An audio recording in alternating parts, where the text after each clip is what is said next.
Here's the PowerPoint presentation number 3 of the grammar lesson conditionals. 5, 4, 3, 2, 1, go! Let's get started. Welcome to the slide show number 3 of the grammar lesson conditionals.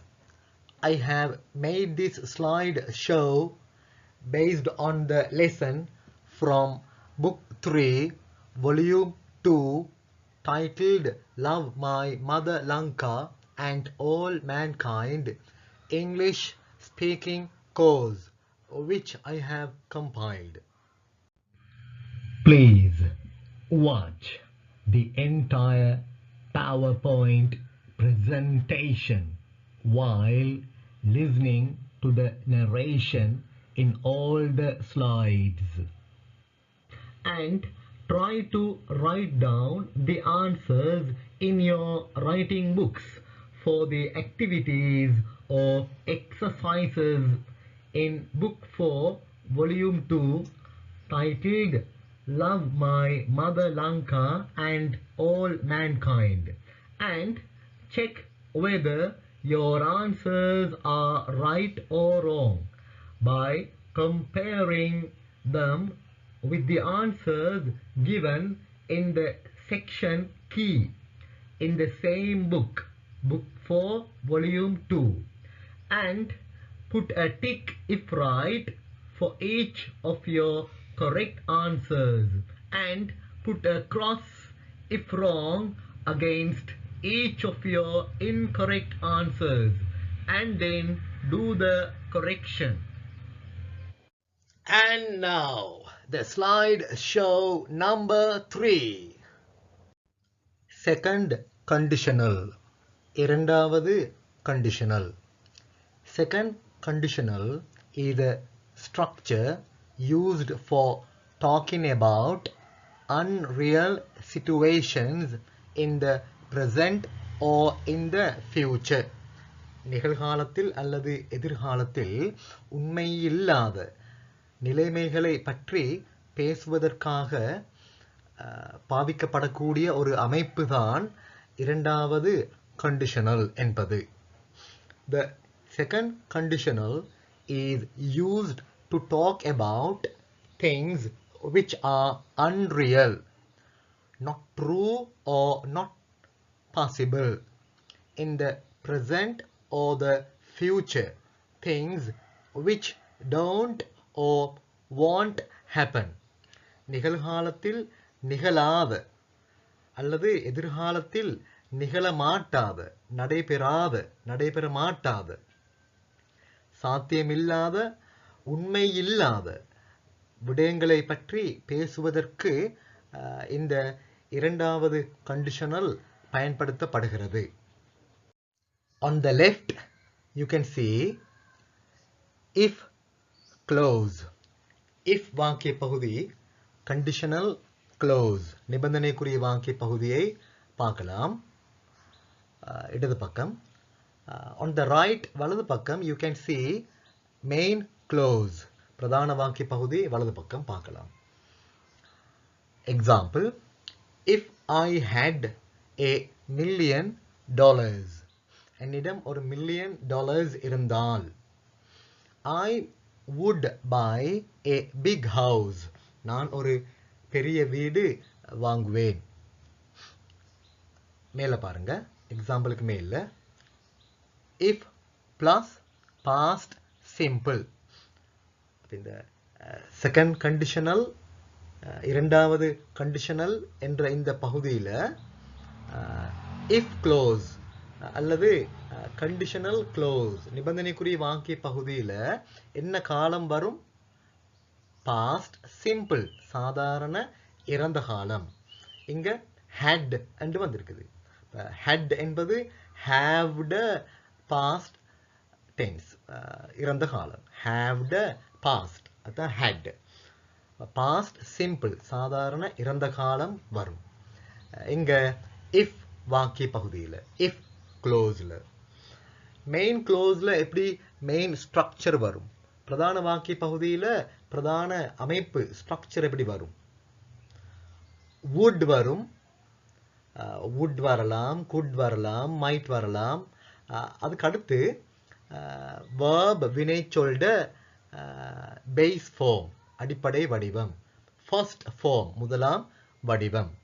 பாருங்க இங்க would வந்திருக்குது, அடுத்து by, by, by என்று வந்திருக்குது. by வந்து verb வினைச்சொல்ட base form, அடிப்படை வடிவம், first form, முதலாம் வடிவம். ரைட். அடுத்து பாருங்க செகண்ட் கண்டிஷனல், இரண்டாவது கண்டிஷனல். இதனை டைப் 2 கண்டிஷனல் என்றும் அழைக்கிற. Type 2 conditional is used to talk about unreal hypothetical situations. இந்த இரண்டாவது கண்டிஷனல், டைப் 2 கண்டிஷனல் பாவிக்கப்படுற உண்மை இல்லாத, அன்ரியல் உண்மை இல்லாத, ஹைப்பத்தட்டிக்கல் சாத்தியமில்லாத, இம்பாசிபிள் ஓ அன்லைக்லி சாத்தியமில்லாத நிலைமைகளை பற்றி பேசுவதற்கு பயன்படுத்தப்படுறது. It can have both present and future reference. இது இந்த டைப் 2 கண்டிஷனல் present நிகழ்காலம், future எதிர்காலம், ரெண்டு பயன்பாட்டையும் இது கொண்டிருக்க முடியும். ரைட். இது வந்து சாத்தியமில்லாத, உண்மை அல்லாத விடயங்களை பற்றி பேசுவதற்கு பயன்படுத்தப்படுறது. சாத்தியமில்லாதண்டா உதாரணத்துக்கு பாருங்க, I would buy a big house. நான் ஒரு பெரிய வீடு வாங்குறது சாத்தியம் இல்லை. ஏண்டா எனக்கிட்ட $1 million இல்லை. எனக்கிட்ட $1 million இருந்தால் $1 million எப்படி நான் பெற்றுக்கொள்வது? அப்போ சாத்தியம் இல்லை, அல்லது சாத்தியம் ஆகவே குறைவு. அண்டா நாங்கள் இந்த ஸ்ட்ரக்சரை செகண்ட் கண்டிஷனல்ல பாவிக்கிற. இதை நாங்கள் தமிழில் இப்படியும் சொல்லலாம். என்னிடம் $1 million இருந்திருந்தா நான் ஒரு பெரிய வீடு வாங்கியிருப்பேனே, அந்த மாதிரியும் தமிழில் சொல்லலாம். ஆனால் இது பாஸ்ட் இறந்த காலத்தை குறிக்கிறதுல, ப்ரெசண்ட் நிகழ்காலம் அல்லது ஃபியூச்சர் எதிர்கால பயன்பாட்டில் தான் இது பயன்படுத்தப்படுறது. அன்ரியல், இமேஜினரி கற்பனையான நிலைமை. அடுத்த எக்ஸாம்பிள் பாருங்க. இஃப் ஐ were rich, நான் பணக்காரனாக இருந்திருந்தால், நான் செல்வம் படைத்தவனாக இருந்தால் I would donate, நான்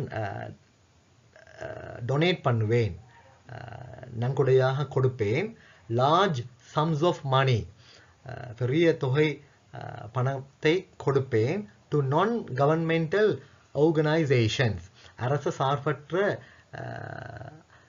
அமைப்புகளுக்கு நான் நிறைய பெரிய தொகை பணத்தை தர்மமாக அல்லது நன்கொடையாக கொடுப்பேன், நான் ஒரு பணக்காரனாக இருந்தா. ஆனால் அது சாத்தியமில்லை, அல்லது சாத்தியம் ஆகவே குறைவு. ஏன்னா நான் வந்து பணக்காரன் அல்ல, because I am not rich. இந்த இடத்துல பாருங்க, நானுக்கு was நாங்கள் பாவிக்கிற was. இது மாதிரி ஸ்ட்ரக்சரில் இந்த டைப் 2 கண்டிஷனல்ல நாங்கள் நானுக்கு என்றும் பாவிக்கலும், அப்படியும் பாவிக்கிற இந்த டைப் 2 கண்டிஷனல்ல. இஃப் ஐ were rich, நான் பணக்காரனா இருந்தா அப்படி. அடுத்த example, if I had a lot of money, என்னிடம் நிறைய பணம் இருந்தால் I would be traveling around the world, நான் உலகத்தை சுற்றி பிரயாணம் செய்வேன். அடுத்து, if you cut down on facts for the next couple of months. அடுத்த 2 மாதங்களுக்கு நீ கொழுப்பு உணவை, கொழுப்பு சாப்பாடு இதை குறைத்து கொண்டால், கட் டவுன் அண்ட் ரெடியூஸ், குறைக்கிறது, அதுக்கு சொல்றேன். இப்போ நீ கொழுப்பு சாப்பாடை குறைத்து கொண்டால் you would certainly lose some weight. certainly, நிச்சயமாக கொஞ்சம் weight, நிறை, உடல் நிறை நீ இழப்பாய். கொஞ்சம் உடல் நிறை உனக்கு குறைச்சு கொள்ளையிலும் நீ குறைத்து கொள்வாய் நிச்சயமாக. ஆனா அது சாத்தியமாக குறைவு. ஏண்டா நீ கொழுப்பு சாப்பாடை குறைக்கிற மாதிரி இல்லை. கொழுப்பு சாப்பாடு இல்லாம உனக்கு சாப்பிடவே இல்லாது. ரைட். அதுக்கு ஒரு ஆள் வந்து பழகி போயிருக்குது கொழுப்பு சாப்பாட்டுக்கு. அவருக்கு நீ கொழுப்பு சாப்பாடு இல்லாம இருக்க முடியாது. அவரை பார்த்து நாங்க இப்படி சொல்லலாம். Type 2 conditional can be used in offers, suggestions, warnings and threats. Second conditional அல்லது இரண்டாவது conditional offers, suggestions, warnings மேலும் threats போன்றவற்றில் பயன்படுத்தப்பட முடியும். offers என்றா வழங்குறது, உதவி வழங்குறது, அப்படி ஏதாவது ஒன்றை வழங்குறது. suggestions ஆலோசனை தெரிவிக்கிறது, ஆலோசனைகள். warnings எச்சரிக்கைகள். threats அச்சுறுத்தல்கள். இப்படி அச்சுறுத்தல்களை விடுக்கும் பொழுது இந்த நிலைமைகளில் செகண்ட் கண்டிஷனல், இரண்டாவது கண்டிஷனல் பயன்படுத்தப்பட முடியும். தொடர்ந்து வாசிங்க. making them less direct or more polite than they would be if type 1 conditional were used. இவைகளுக்கு, இந்த நிலைமைகளில் டைப் 1 கண்டிஷனல் பயன்படுத்தப்படுவதை விட டைப் 2 கண்டிஷனல் அல்லது செகண்ட் கண்டிஷனல், இரண்டாவது கண்டிஷனல் பயன்படுத்தப்படும் பொழுது நேரடித்தன்மை குறைந்ததாக, மறைமுகத்தன்மை கூடியதாக, அல்லது மரியாதைத்தன்மை கூடியதாக, நாகரிகத்தன்மை அல்லது மரியாதைத்தன்மை கூடியதாக இருக்கும். கீழே எக்ஸாம்பிள்ஸை பார்த்தா விளங்கும். If you needed some help, உங்களுக்கு ஏதாவது உதவி தேவைண்டா, ஐ would be glad to give it to you. உங்களுக்கு நான் அதனை தருவதற்கு glad, சந்தோஷமாக இருப்பேன். Number 2, if you felt like visiting the villa, we could make an appointment with the custodian. அந்த கஸ்டோடியன், கார்டியன், பொறுப்பாளர், அவரோட ஒரு அப்பாயின்மெண்ட், சந்திப்பதற்கான ஒரு நேரம், டைம், இடம், ஒரு அப்பாயின்மெண்ட், சந்திப்பதற்கான ஒரு அப்பாயின்மெண்ட் எங்களுக்கு எடுக்க முடியும், ஒரு அப்பாயின்மெண்ட் பண்ண முடியும், ஒரு ஏற்பாடு, சந்திப்பதற்காக ஒரு ஏற்பாடு செய்ய முடியும், ஏற்பாட்டை மேற்கொள்ள முடியும். நம்பர் 3, if you misbehaved, நீங்கள் மிஸ்பிஹேவ் பண்ணினால், ஒழுங்காக நடந்து கொள்ளாவிட்டால், முறைகேடாக நடந்து கொண்டால், I would take you back home, நான் திரும்ப உங்களை வீட்டுக்கு கூட்டிச் செல்வேன். ரைட். பாருங்க, இப்ப இந்த லாஸ்ட் எக்ஸாம்பிள் மூலமாக நான் கொஞ்சம் விளங்கப்படுத்துறேன் மேல உள்ள அந்த ஒரு குறிப்பை. இஃப் யூ மிஸ்பிஹேவ்டு, மிஸ்பிஹேவ்டு என்ன காலம் வந்திருக்குது? பாஸ்ட் சிம்பிள், சாதாரண இறந்த காலம் வந்திருக்குது. ரைட். இஃப் க்ளோஸ்ல, இஃப் வாக்கிய பகுதியில், மெயின் க்ளோஸ்ல ஐ வுட் டேக், வுட் வந்திருக்குது. அடுத்தது டேக் அண்டு வேர்ப், வினைச்சொல்ட பேஸ் ஃபார்ம், அடிப்படை வடிவம், ஃபர்ஸ்ட் ஃபார்ம், முதலாம் வடிவம் வந்திருக்குது. ரைட். இது வந்து டைப் 2, செகண்ட் கண்டிஷனல், இரண்டாவது கண்டிஷனல் ஸ்ட்ரக்சர். ரைட். டைப் 1 கண்டிஷனல்ல எப்படி இருக்கும்? ஃபர்ஸ்ட் கண்டிஷனல்ல என்றா இது எப்படி இருக்கும்? எப்படி இருந்திருக்கும்? If you misbehave, I will take. if you misbehave, misbehave வந்து present சிம்பிள்ல வரும். சாதாரண நிகழ்காலத்துல வந்து மெயின் க்ளோஸ்ட் பிரதான வாக்கிய பகுதியில் எப்படி வரும்? I will take you back home அப்படி வரும். அப்படி இந்த இடத்துல இந்த நிலைமையில ஃபர்ஸ்ட் கண்டிஷனல் டைப் 1 கண்டிஷனல் பயன்படுத்தப்படுவதை விட செகண்ட் கண்டிஷனல் அல்லது டைப் 2 கண்டிஷனல் இரண்டாவது கண்டிஷனல் பயன்படுத்தப்படுவது நாகரிகத்தன்மை அல்லது மரியாதை தன்மை கூடியதாக இருக்கும். மறைமுகமாக சொல்ற மாதிரி இருக்கும், நேரடியாகவே சொல்லாம. நேரடித்தன்மை குறைந்ததாக இருக்கும் அல்லது மரியாதை தன்மை கொஞ்சம் கூடியதாக இருக்கும். இப்படி டைப் 2 கண்டிஷனல் பாவித்தால் இந்த நிலைமைகளில் have a look at the second example again. திரும்ப இரண்டாவது எக்ஸாம்பிளை பாருங்க. If you felt like visiting the villa, நீங்க அந்த அல்லது இந்த விலவை தரிசிக்க ஆசைப்பட்டால், விரும்பினால்.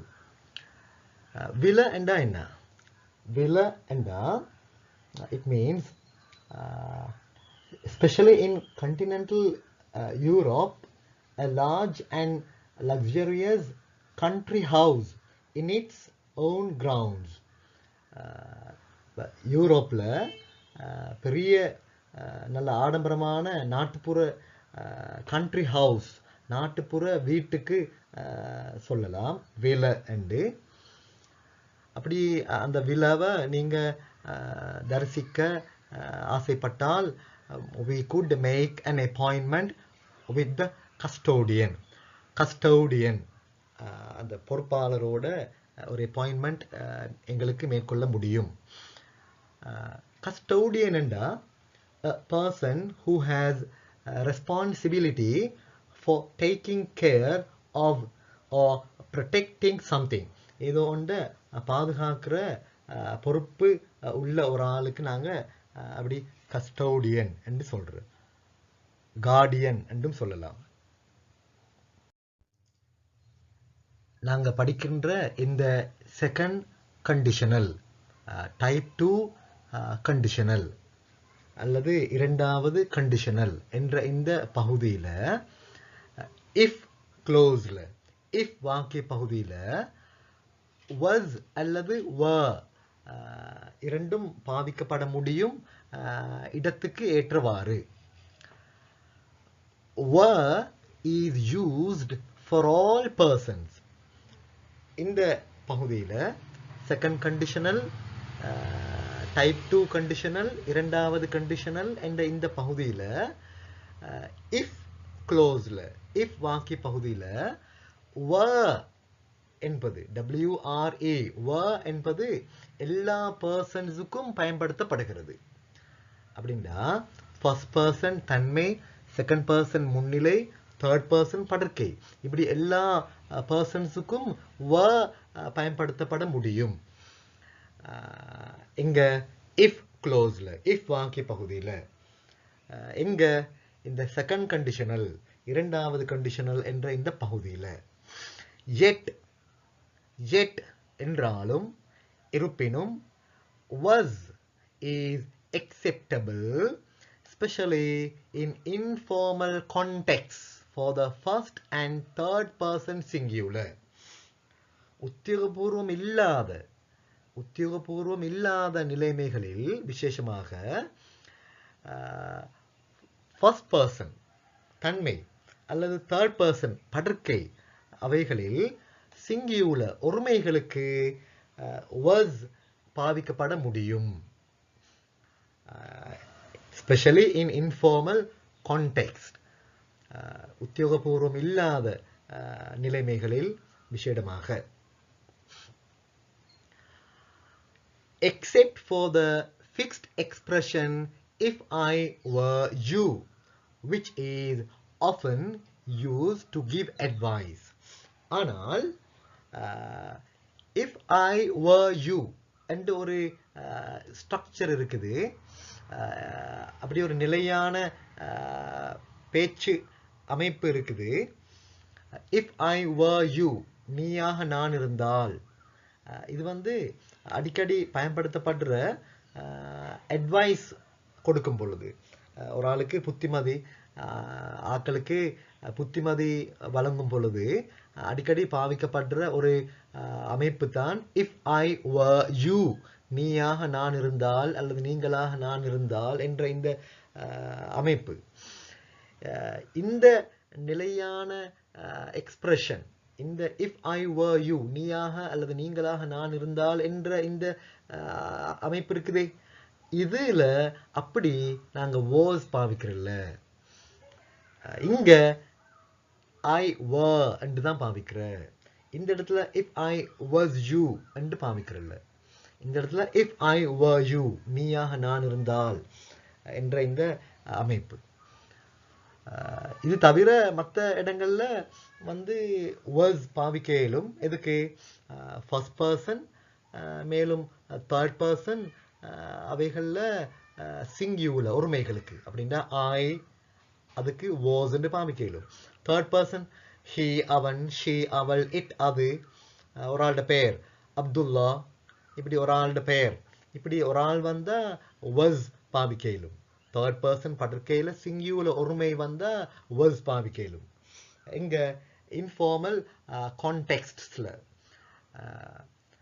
உத்தியோகபூர்வம் இல்லாத நிலைமைகள்ல. கீழே இருக்கிற எக்ஸாம்பிள்ஸ் பாருங்க. if I were you, நீயாக நான் இருந்தா I would not, I wouldn't stand, நான் பொறுத்து கொள்ள மாட்டேன். this kind of behavior, இந்த மாதிரியான நடத்தையை. ஸ்டாண்ட் என்றா நிக்கிறதுக்கு பாவிக்கிற, அதே மாதிரி பொறுத்து கொள்ற என்றதுக்கும் பாவிக்கிற. டாலரேட், பொறுத்து கொள்ற, tolerate. I would not stand, I wouldn't stand, நான் பொறுத்து கொள்ள மாட்டேன் நீயாக நான் இருந்தால். if I were you. Second example, if your brother were nicer, were nicer, உங்களோட சகோதரன் நல்லாக இருந்தா we would invite him to the party, நாங்க அவரை விருந்து பிரசாரத்துக்கு அழைப்போம். நல்லா இருந்தா அழைக்கிற அப்படி. அப்ப were என்று பாவிக்கிற, were என்று. ஆனா was என்றும் பாவிக்க இயலும். if your brother was என்று பாவிக்கிற இன்ஃபார்மல் கான்டெக்ஸ்ட்ல, உத்தியோகபூர்வம் இல்லாத நிலைமைகள்ல if your brother was என்று பாவிக்க இயலும். கீழே பாருங்க. in polite requests, மரியாதையான வேண்டுகோள்களில் would be is normally used. சாதாரணமாக would be என்பது பாவிக்கப்படுகிறது. எக்ஸாம்பிள் பாருங்க. if you would be so kind as to wait a few minutes, ஒரு சில நிமிடங்கள் காத்திருக்க, ஒரு சில நிமிடங்கள் காத்திருப்பதனை நீங்க பெரிதாக எடுக்காவிட்டால், அதனை பொருட்படுத்தாவிட்டால், அந்த அளவுக்கு கருணையோட இருக்கையிலுமண்டா அண்டு மரியாதையாக கேட்குற நாங்க would பாவிச்சு if you would be and மரியாதையான ஒரு வேண்டுகோள், பொலைட் நாகரிகமான முறையில் ரிக்வெஸ்ட் வேண்டுகோள் பண்றது. அப்ப would பாவிக்கிறது. இந்த இடத்துல if you were so kind என்று பாவிக்கிற இல்லை. நாகரிகமாக, அதாவது மரியாதையா கூடுதலாக மரியாதை கொடுத்து நாங்கள் வேண்டுகோள்களை விடுக்கும் பொழுது if you would be என்று பாவிக்கிற, if you were என்று பாவிக்கிற இல்லை. நெக்ஸ்ட் அடுத்து டென்ஸ் வேரியேஷன்ஸ், கால மாற்றங்கள். as we have seen, நாங்கள் பார்த்திருக்கின்ற பிரகாரம், இதுவரைக்கும் நாங்க படித்திருக்கின்ற பிரகாரம், in type 2 conditionals, second conditional, இரண்டாவது conditionals என்ற இந்த பகுதியில் the if clause, if வாக்கிய பகுதி, conditional clause நிபந்தனைக்குரிய வாக்கிய பகுதி, அது சாதாரணமாக past simple, சாதாரண இறந்த காலத்தில் தான் வரும். பாஸ்ட் சிம்பிள் சாதாரண இறந்த காலத்துல தான் வரும். இது இஃப் வாக்கிய பகுதி. எங்க இப்ப நாங்க படிக்கின்ற செகண்ட் கண்டிஷனல் என்ற இந்த பகுதியில் yet என்றாலும் இருப்பினும் it is also possible to use the past continuous as well as modal verbs such as could, should, would. என்றாலும் past continuous இறந்த கால தொடர் மேலும் could, should, would போன்ற மொடால் வினைகளும் பயன்படுத்தப்பட முடியும். இவைகளும் சாத்தியம். பாஸ்ட் சிம்பிள் சாதாரண இறந்த காலம் மட்டுமல்ல, பாஸ்ட் கண்டினியூவஸ் இறந்த கால தொடர், இப்படி மொடல் வேர்ப்ஸ் மொடல் வினைகள் இவைகளும் பயன்படுத்தப்பட முடியும். Example, if they were trying harder, அவர்கள் அதைவிட கஷ்டப்பட்டு முயற்சித்து கொண்டிருந்தால் nobody would complain, யாரும் கம்ப்ளைண்ட் பண்ண மாட்டாங்க, முறைப்பாடு செய்ய மாட்டாங்க. ரைட், நாங்க இதுக்கு முந்தி எப்படி என்ன பார்த்தோம்?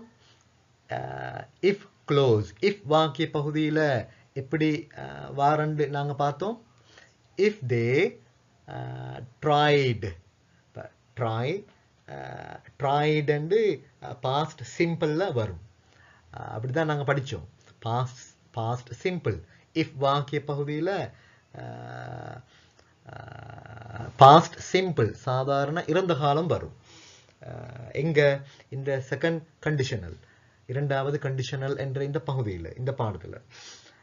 ஆனா அதுக்கு மாற்றமாகவும் வர முடியும். பாஸ்ட் சிம்பிள் அல்லாம வேற பாஸ்ட் கண்டினியூவஸ் மொடல் வேர்ப்ஸ் இப்படி இவைகளும் வர முடியும். அதுதான் இங்க காட்டியிருக்கு. இஃப் they were trying இருந்த முயற்சித்து கொண்டு என்பது பாஸ்ட் கண்டினியூவஸ் இறந்த கால தொடர். Second example, if we could try, பாருங்க இஃப் வாக்கிய பகுதியில் could வந்திருக்குது, could என்ற மொடால் verb வந்திருக்குது. If we could try once more இன்னொரு தடவை எங்களுக்கு முயற்சிக்க முடியும் என்றால் we would certainly find a solution. certainly நிச்சயமாக we நாங்கள் find a solution, ஒரு தீர்வை கண்டுகொள்வோம். well, நல்லது. இந்த இடத்துல இதற்கு முன்னர் நாங்க படித்த ஒரு விடயத்தை ஞாபகத்துக்கு எடுக்க வேண்டியிருக்குது. பாருங்க, முந்தி நாங்க படிச்சோம் டைப் 1 கண்டிஷனல்ஸ்ல ஃபர்ஸ்ட் கண்டிஷனல், முதலாவது கண்டிஷனல் என்ற அந்த பகுதியில் இஃப் க்ளோஸ்ல, இஃப் வாக்கிய பகுதியில், கண்டிஷனல் வாக்கிய பகுதியில் will பாவிக்கிறல்ல, பிரசன்ட் சிம்பிள் சாதாரண நிகழ்காலம் தான் பாவிக்கிறேன்னு பார்த்தோம். அதாவது will என்பதனை நாங்க டெம்பரல் மீனிங் வலிஷனல் மீனிங் அண்டு ரெண்டு மாதிரி பாவிக்கிற. will, உதாரணம் I will go, நான் போவேன். I will go, நான் போவேன். அந்த இடத்துல wilலுக்கு அர்த்தம் இல்லை. அந்த இடத்துல will வந்து டெம்பரல் மீனிங், தற்காலிகமாகத்தான் பாவிக்கப்பட்டது. I will go, நான் போவேன். ஃபியூச்சர் சிம்பிள், ஃபியூச்சர் டென்ஸ் எதிர்காலத்தில் will பாவிக்கிறது. அதுக்கு wilலுக்கு ஒரு அர்த்தம் அங்க எடுக்கிறல்ல. ரைட், இன்னொன்று இருக்கிய இந்த will, இந்த will WILL, இந்த will வலிஷனல் மீனிங்ல பாவிக்கிற ஒன்று இருக்குது. வலிஷனல் மீனிங்டா இந்த wilலுக்கு விருப்பம் என்ற ஒரு அர்த்தம் கொடுக்கிற. பி வில்லிங் டு, ஒன்றை செய்ய விருப்பம், சாய்ஸ் தெரிவு, டிசிஷன் தீர்மானம் எடுக்கிற என்ற அர்த்தம். செய்ய விருப்பம், செய்ய தீர்மானிக்கிற, செய்ய இந்த தெரிவு செய்கிற அந்த அர்த்தம் கொடுக்குறண்டா இஃப் வாக்கிய பகுதியில் வில்ல பாவிக்கலும். அப்போ WILL வில்லுக்கு அந்த விருப்பம் தீர்மானிக்கிற தெரிவு செய்கிற அந்த அர்த்தம் கொடுத்தா இஃப் வாக்கிய பகுதியில் வில்ல பாவிக்கலும். எங்க இஃப் வாக்கிய பகுதியில் எங்க ஃபர்ஸ்ட் கண்டிஷனல்ல அண்டு நாங்கள் பார்த்தோம். முதலாவது கண்டிஷனல் என்ற அந்த பகுதியில் அப்படி வில்ல பாவிக்கலும் வில்லுக்கு விருப்பம் என்ற அர்த்தம் கொடுத்து அதை நாங்கள் பார்த்தோம். அதே மாதிரி தான் இங்கும் பாருங்க. As is the case with will in type 1 conditionals, would can be used in hypothetical if clauses as well as in the main clause expressing volitional meaning. Right. அங்க நாங்க பார்த்தோம் மரியாதையாக பேசும் பொழுது வில்ல பாவிக்கிறதோட வில்லுக்கு பதிலாக would பாவிக்கலும். மரியாதையாக கொஞ்சம் கூடுதலாக மரியாதை கொடுத்து பேசக்குள்ள நாங்கள் வில்லுக்கு பதிலாக would பாவிக்கிறது நாங்கள் பார்த்தோம். அதே மாதிரி தான் இங்கும் would பாவிக்கப்பட முடியும். எங்க இஃப் க்ளோஸ்ல ஹைப்போதெட்டிக்கல் இஃப் க்ளோசஸ் சாத்தியமில்லாத இஃப் வாக்கிய பகுதிகள் இஃப் வாக்கிய பகுதிகளில் would பாவிக்கப்பட முடியும். மேலும் மெயின் க்ளோஸ் பிரதான வாக்கிய பகுதியிலையும் would பாவிக்கப்பட முடியும். எந்த அர்த்தத்தில் வொலிஷனல் மீனிங் ஒன்று செய்ய விருப்பம் தீர்மானிக்கிற என்ற அர்த்தம் கொடுத்து வில்ல பாவிக்கலும். எக்ஸாம்பிளை பார்த்தா விளங்கும் பாருங்க. If the management would not negotiate அந்த நிர்வாகம் அல்லது இந்த நிர்வாகம் பேச்சுவார்த்தை நடத்த விரும்பாவிட்டால் பேச்சுவார்த்தை நடத்த தீர்மானிக்காவிட்டால் we would refuse to end the strike. நாங்கள் வேலை நிறுத்தத்தை முடிவுக்கு கொண்டு வர நிறுத்த மறுப்போம். வேலை நிறுத்தத்தை முடிவுக்கு கொண்டு வர நாங்கள் மறுப்போம், ரிஃப்யூஸ் பண்ணுவோம். அப்போ இந்த இடத்துல நாங்கள் இஃப் த மேனேஜ்மெண்ட் வுட் பாவிச்சிருக்கு. அப்போ இஃப் க்ளோஸில் இஃப் வாக்கிய பகுதியில் வுட் வந்திருக்குது. அப்போ இந்த இடத்துல நாங்கள் வுட்டுக்கு அந்த டெம்பரல் மீனிங் அல்ல தற்காலிக அர்த்தத்தில் பாவிக்கிறதில்ல வொலிஷனல் மீனிங். அந்த வுட் என்பதற்கு நாங்கள் அர்த்தம் கொண்டு கொடுக்குற தீர்மானிக்கிற விரும்புகிற அப்படி. அப்போ நெகோஷியேட் பேச்சுவார்த்தை நடத்த அவர்கள் விரும்பாவிட்டால் தீர்மானிக்காவிட்டால் அப்படி அர்த்தம் எடுக்கலாம். அப்போ இப்படி மெயின் க்ளோஸ்லையும் பாருங்க we would பாவிச்சிருக்குது. அப்போ மெயின் க்ளோஸ்லையும் பாவிக்கலும் hypothetical if clauses hypothetical if வாக்கிய பகுதிகளிலும் பாவிக்கப்பட முடியும் would என்பது. நெக்ஸ்ட் அடுத்து இஃப் க்ளோஸ் இஃப் வாக்கிய பகுதியில் ஷுட் என்பது பாவிக்கப்படுவது தொடர்பாக பார்ப்போம். இஃப் ஷுட் இஸ் யூஸ்ட் இந்த ஸ்ட்ரக்சர் இந்த அமைப்பு பயன்படுத்தப்படுகிறது இன் மோர் ஃபார்மல் ஸ்டைல் உத்தியோகபூர்வமான சற்று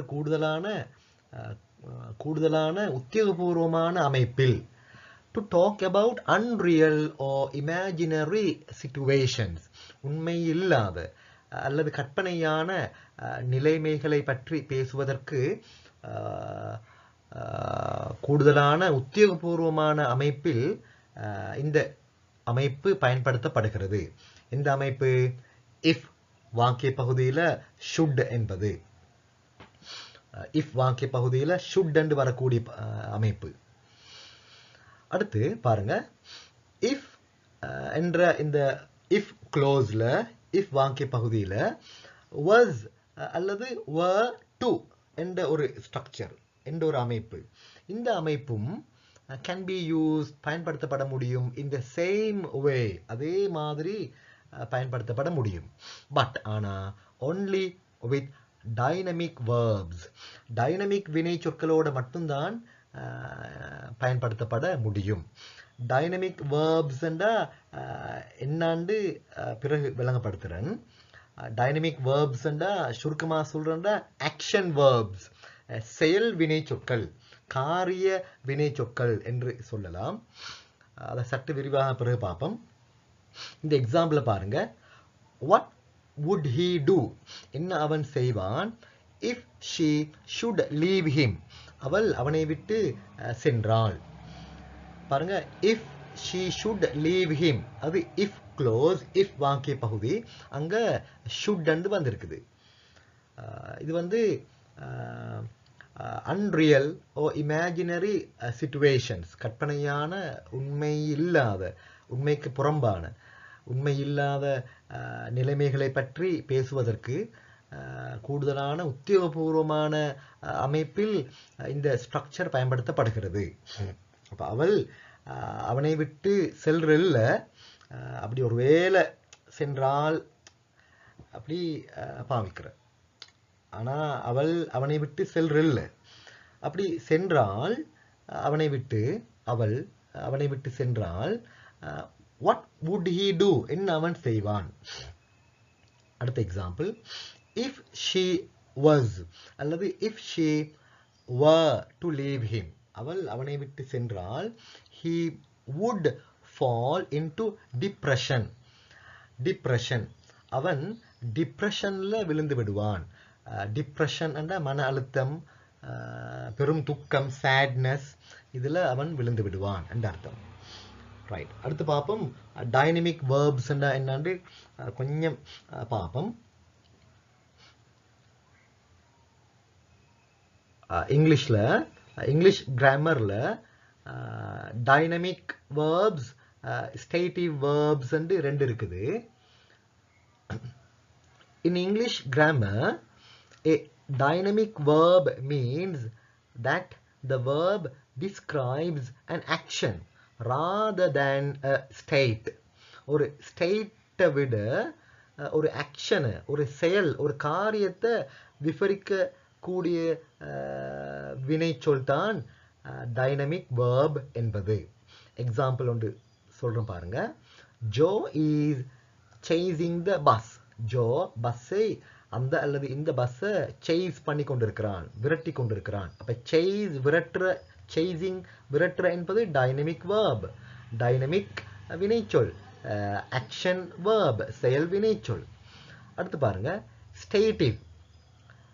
In English grammar, a stative verb means that the verb describes a state rather than an action. ஒரு செயலை விட ஒரு ஸ்டேட், ஒரு நிலையை விவரிக்கக்கூடிய வினைச்சொல் தான் ஸ்டேட்டிவ் வேர்ப் என்பது. Stative verbs are sometimes known as state verbs. Stative verbs என்பது ஸ்டேட் வேர்ப்ஸ் என்றும் சில வேளை அறியப்படுற. Example, Kevin wants some ice cream. கெவினுக்கு கொஞ்சம் ஐஸ்கிரீம் விருப்பம், வேண்டும். இப்போ வாண்ட், வாண்ட்ஸ், இது வந்து வாண்ட், விருப்பம், வேண்டும் என்பது ஸ்டேட்டிவ் வேர்ப் அல்லது ஸ்டேட் வேர்ப். ரைட், அடுத்து பாருங்க. இங்க ஒரு லிஸ்ட், பட்டியல் தரப்பட்டிருக்குது சில dynamic வேர்ப்ஸுக்கு. You can see that they are all used to describe an action, change or process. இந்த டைனமிக் வேர்ப்ஸ் வந்து ஒரு ஆக்ஷன், ஒரு செயல், அல்லது சேஞ்ச், மாற்றம், அல்லது ப்ராசஸ், அல்லது ஒரு செயல்முறை, இவற்றை விவரிக்க பயன்படுத்தப்படுற.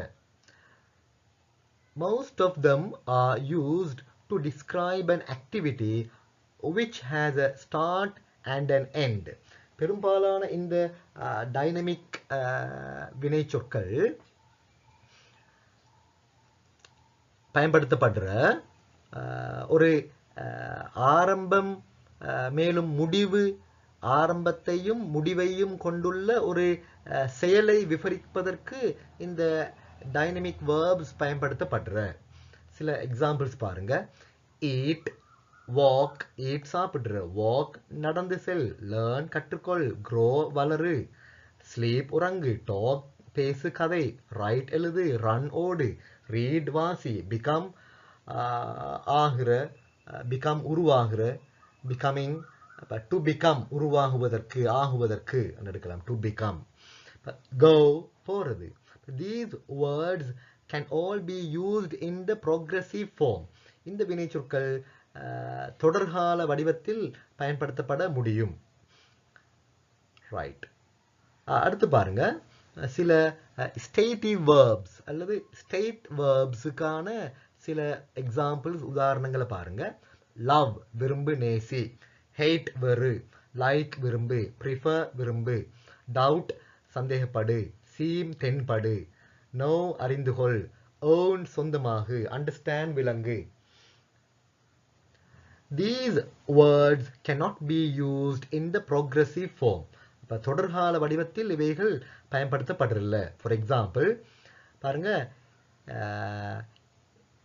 he likes her என்று தான் நாங்கள் பாவிக்கிற. he is liking her என்று பாவிக்கிறல்ல. he likes her, அவன் விரும்புகிற அவளை என்று பாவிக்கிற. do you understand, உங்களுக்கு விளங்குகிறதா என்று பாவிக்கிற. are you understanding, உங்களுக்கு விளங்கி கொண்டிருக்கிறதா என்று இங்கிலீஷில் அப்படி பாவிக்கிறல்ல. do you understand என்று பாவிக்கிற. are you understanding என்று progressive formல, continuous formல, தொடர்கால வடிவத்தில் பயன்படுத்துறல்ல. ரைட். இன்னும் சில வினைச்சொற்கள் இருக்குது பாருங்க. Examples of verbs that can be either dynamic or stative. சில வினைச்சொற்கள் இருக்கிற அவைகள் டைனமிக் வினைச்சொற்களாக இருக்கவும் முடியும் அல்லது ஸ்டேட்டிவ் வினைச்சொற்களாக இருக்கவும் முடியும். For example think, mind, have, smell, sound அப்படியும் இருக்குது. Right. In formal and literary styles, if can be dropped and an auxiliary verb put in initial position. உத்தியோகபூர்வமான மேலும் எழுத்து ஆங்கிலத்தில் if என்பது can be dropped நீக்கப்பட முடியும். if நீக்கப்பட முடியும். and an auxiliary verb put in initial position. ஆரம்பத்தில் ஒரு உதவி வினை auxiliary verb போடப்பட முடியும். This is the case with should. should என்பது போடப்பட முடியும். were to என்பதும் அவ்வாறு போடப்பட முடியும். were to. மேலும் had என்பதும் அவ்வாறு போடப்பட முடியும். ஆனால் பிரக்கெட்டுக்குள்ளுக்கு பாருங்க, ரெட்டால சிவந்த எழுத்துக்கள்ல காட்டப்பட்டிருக்குது. அதை பாருங்க. was to is not used in this structure. இந்த அமைப்பில் was to என்பது பாவிக்கப்படுவதில்லை. எக்ஸாம்பிள்ஸை பார்த்தா விளங்கும். ரைட். இப்படி விளக்கம் சொல்லும் பொழுது உங்களுக்கு விளங்கி இருக்கலாம், விளங்காமலும் இருக்கலாம், கவலைப்பட தேவையில்லை. இந்த விளக்கத்தை தொடர்ந்து வரக்கூடிய எக்ஸாம்பிள்ஸை விளங்கப்படுத்திக்கொள்ள நல்லா கவனிங்க, இன்ஷா அல்லாஹ் விளங்கும். எக்ஸாம்பிள்ஸ் உதாரணங்கள் விளங்கினதுக்கு அப்புறம் திரும்ப அந்த எக்ஸாம்பிள்ஸுக்கு மேலே உள்ள அந்த விளக்கத்தை திரும்ப வாசிங்க அல்லது திரும்ப கேளுங்க. அப்போ இன்ஷா அல்லாஹ் இன்னும் கொஞ்சம் கூடுதலாக விளங்கும். ரைட். விளங்காததும் விளங்கும் அப்படி செஞ்சா. எக்ஸாம்பிள் பாருங்க. இப்ப should you decide to come and இருக்குது. பிராக்கெட்ல உள்ளது பாருங்க. if you should decide. அப்ப if you should decide நீங்க தீர்மானித்தால். if you should decide என்ற அந்த ஸ்ட்ரக்சருக்கு பதிலாக should you decide to come என்று எழுதோ மேலும். இது எழுத்து ஆங்கிலத்தில், உத்தியோகபூர்வமான இங்கிலீஷில், உத்தியோகபூர்வமான ஃபார்மல் நிலைமைகளில், உத்தியோகபூர்வமான நிலைமைகளில் இவ்வாறு பாவிக்கப்பட முடியும். if you should decide பதிலாக should you decide to come. if நீக்கி போட்டு should முன்னுக்கு போட்டு பாவிக்கிறது. அடுத்து பாருங்க செகண்ட் எக்ஸாம்பிள். அதில் பிரெக்கெட்டில் உள்ளதை பாருங்க. அந்த பிங்க் நிறத்தில் ரோஸ் நிறத்தில் லைட் ரோஸ் நிறத்தில் லைட் பிங்க் நிறத்தில் உள்ளதை பாருங்க. if he were to become, அவன் அப்படி உருவானால், அவன் ஏதோ ஒன்றாக உருவானால் என்று இருக்குது. இந்த ஸ்ட்ரக்சரு பதிலாக if நீக்கி போட்டு முன்னுக்கு were போட்டு பாவிக்கோ மேலும் were to என்ற அந்த ஸ்ட்ரக்சர் were to. எப்படி were he to become president, அவன் ஜனாதிபதியானால், ஜனாதிபதியாக வந்தால், how would he try to stimulate the economy, economy பொருளாதாரத்தை ஸ்டிமுலேட் பண்ண, ஊக்குவிக்க, மேம்படுத்த, தூண்ட, மேம்படுத்த